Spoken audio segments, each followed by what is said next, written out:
Well, let's get started on a little polishing 101. I've got the top of the triple tree taken off where the handlebars mount. As you can see, this is in pretty bad shape. It's definitely lost its luster. A few little specimens living in there too. I usually like to start out with a hard wheel. This is a fiber 3M wheel. You can get it in different grits. This happens to be a 260, I think. But I like to polish with this wheel first, especially along the edges, to get some of these dents and ridges off there. And it makes for a nice even finish once we do go to the softer wheels. Just have to make sure on any of this polishing techniques here that you hold it very tightly or your toes will pay for it. But as you can see, it smooths down the ridges and dents and a lot of dings that usually happen on the edges without really roughing up the surface too much. You use too coarse of a wheel and boy, you'll spend some time when you get to the compounds trying to get that out of there. So this wheel really can move some stock. So you see there's a cast parting line there. I can take that off relatively easy. This wheel will move the stock, but it won't really leave a coarse finish. And so once we do get over to the smoother wheels, it won't take too much time to get the shine back into it. So I usually go around all the edges, and if there are any imperfections in here where it's gotten hit by something, especially along the edges here, I'll usually hit all that too and get all the nastiness out of there before I go to the soft wheels. These parts tend to get a few dings in them just from the years of riding, and a lot of times there's cast perfections in it from back in the days when the parts were made.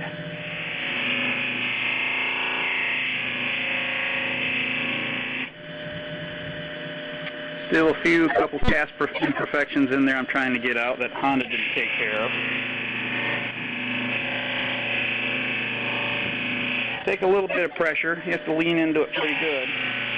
What's nice about this wheel is that it won't leave any hot spots. It won't start leaving a rough finish even though you're putting a lot of pressure. Now if you don't have this wheel, it's really not necessary. You'll just spend that much more time when we get to the compounds. But this sure does make it quicker.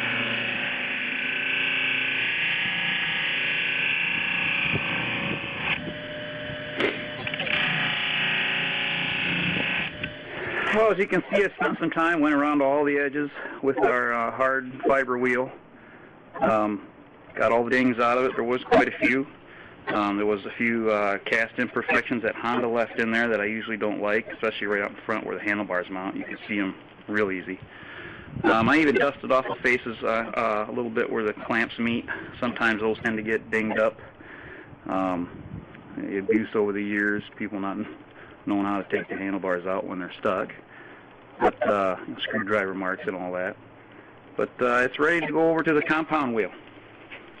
Okay, this is my cotton compound wheel. It's a Cecil wheel. It's got a spiral sewn sides where a bunch of pieces are sandwiched together. These are usually just durable wheels that can hold up to the heavy pressure that's needed to get the initial buff on. And this is my gray emery compound here. It's a lot of grit in it. Not sure what the grit number would be on it. It's just a standard gray emery that you start out with. So I'm going to apply a little compound here. You just plain rub it right on the wheel, not too much pressure, and that'll load the wheel up. To get started here, I'm putting it on a little heavy, but then once we get going, you'll just put periodic hits, kind of like that quick, in between buffing. I do like to get along the sides a little bit, because as you're buffing, the side of the wheel will get in areas like this while you're holding it, and you can get a good finish even on the sides. Well, now that I've got my wheel loaded up, start laying into this, and it takes a little bit of pressure, and you really got to hang on to it. The wheel will grab your part, swinging out on your feet so fast, or on the concrete, and then you'll be crying. I just work one spot at a time, one area, until I start getting a smooth finish. Now, it'll have some gloss to it, and it'll have some wax still on it, but you'll see a nice luster start to show. But I slowly work my way around, and then hitting a little compound in between. And the wheel will flex all over it. It's not an issue. You can push on the side, on the face. Once you've done it a while, you get the hang of it. This is a 3/4 horse motor on 110 volt. So it does have a little power, and I can lay into it pretty good. Lighter horsepower motor, it just takes a little more time. You can't put as much pressure.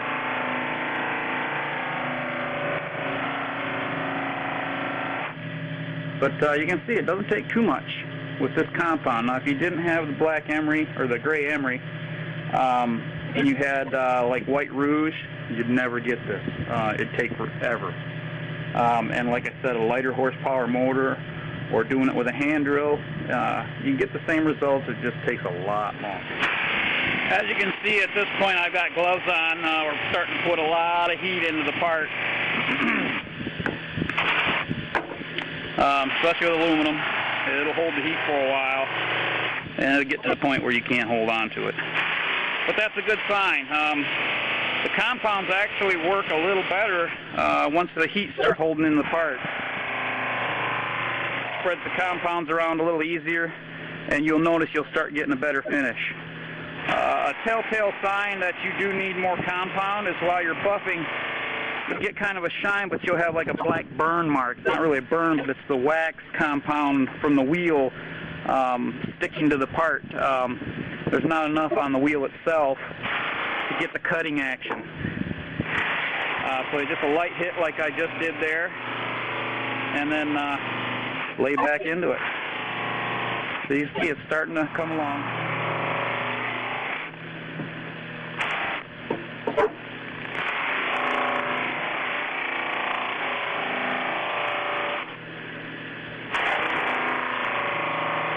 Pretty much have to rotate the part at every angle possible to get into all these little corners and radiuses.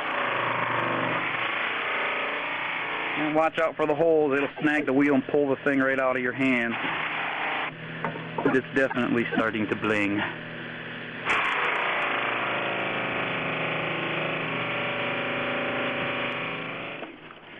Well, this is my adapted buffing motor. This is a 3500 RPM, runs on 120 volt. I just drilled and threaded a hole in the end of the shaft so I could actually mount a wheel. Here's a soft Cecil wheel.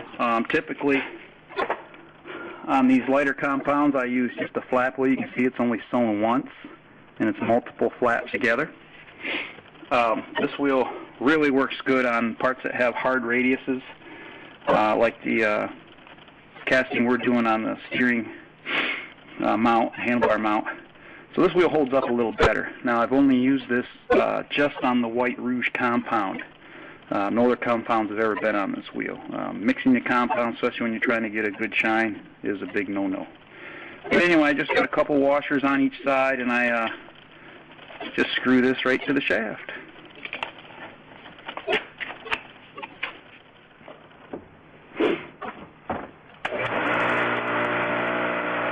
Well, again, this is 3,500 RPM with a cotton Cecil wheel. You can use the flap wheel or a Cecil wheel. I like to use the harder Cecil wheel on parts that have a lot of radiuses like this. It tends to cut in a little harder. This is the white Tripoli compound. There is a red rouge compound that you can use, but going from the gray emery to the white Tripoli is plenty good for these aluminum parts. Loading the wheel up is the same as on the black emery. Good hit to get started on the face, and then I like to hit the sides a little bit. Doesn't take near as much pressure, just a light buff pressure, and that's all it takes to get a good shine started.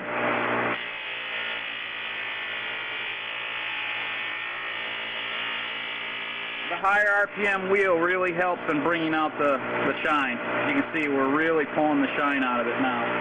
It'll take frequent hits with the compound, the white triply,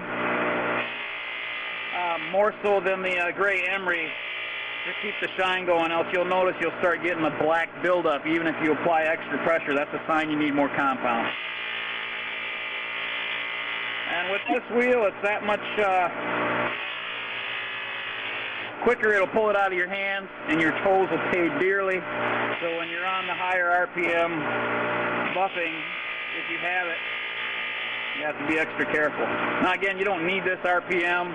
You can do it with the 1700 RPM motor like I was doing with the gray emery. Just takes longer. But we'll slowly go over every surface on this and really bringing the shine out. Now with this setup, you can see I've got the homemade motor set up with the bolt through the middle of the shaft, and it does make it kind of close to the motor. I kind of bump the part if I'm not careful, a little extension to bring the wheel out away from the motor to be better. Someday I'll get to that. But this works pretty good.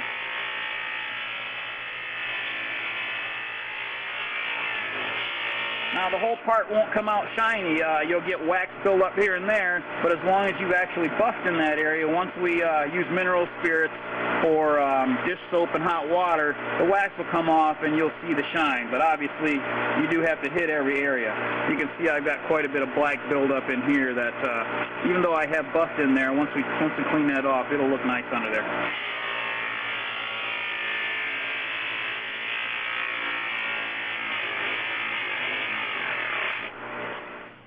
Well, I've got a little pan of mineral spirits here. We've done all the white triply buffing, and we've got a good shine on it, but we've got to get all the wax that tends to build up in the corners. This is a plastic brush and a relatively soft bristle. Even with some plastic brushes, you can it can create like a spider web swirl finish on the buff surface if it's really a stiff bristle.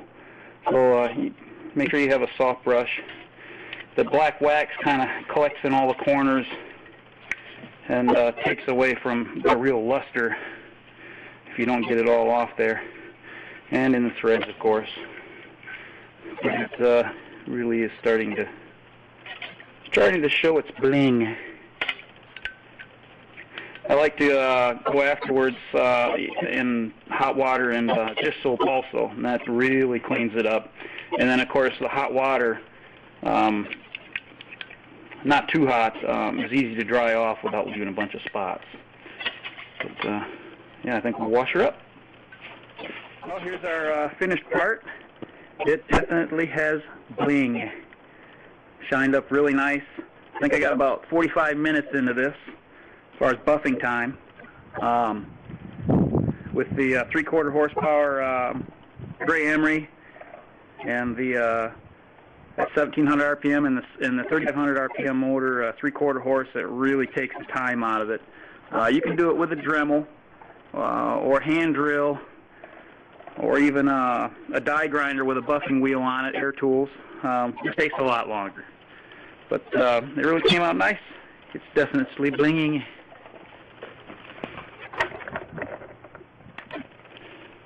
Well, I'd say it polished up pretty nice. This little red Honda is almost restored. Not. Anyway, about 45 minutes worth of work and a little wrench and put it back together. And I'd say it came out pretty good looking. All the other parts on this motor can be done the same way. The engine case, carburetor, the head, even the wheel hubs. You can pretty much polish everything on these little bikes. A little bit of time, you can really make them look nice. There's nothing wrong with a little bit of bling. At least just a little bit.